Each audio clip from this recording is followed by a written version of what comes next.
I want to play an interview I did a short while ago with a former senior executive at the National Security Agency. His name is Thomas Drake. Now, here's his take on what the extension of the FISA Amendment Act means for U.S. civil liberties. If you're talking post 9/11, and a whole series of enabling acts have been passed since then, including the FISA Amendments Act, which was passed in 2008, which just got reauthorized without any amendments at all. So that particular act is just one part. It's one element of a much larger series of activities that the U.S. is engaged in terms of surveillance.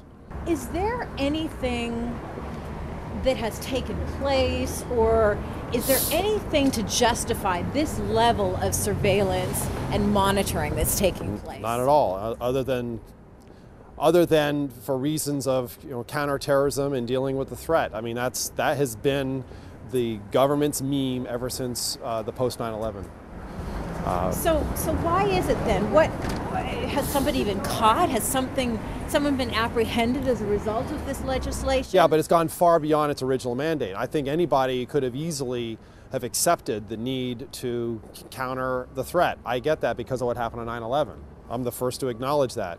The problem is everything else the government's doing under that mantle and under the rubric of national security. And what are they doing?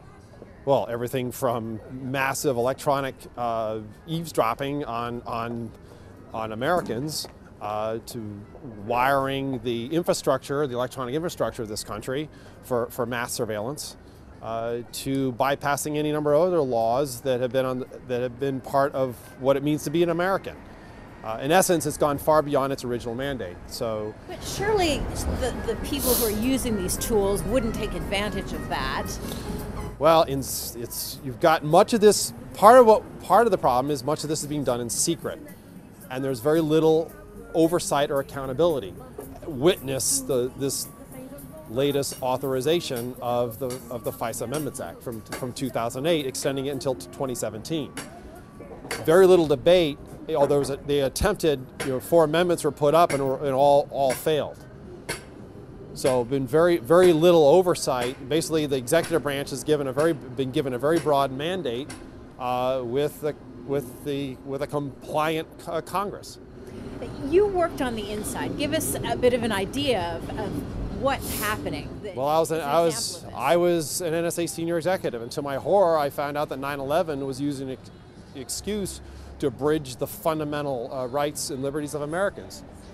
That the pendulum is going to swing way over on the side of security, and that we would have to give up some of our liberties in order to do that. I never imagined that we even do that. I never imagined that it would swing so far over.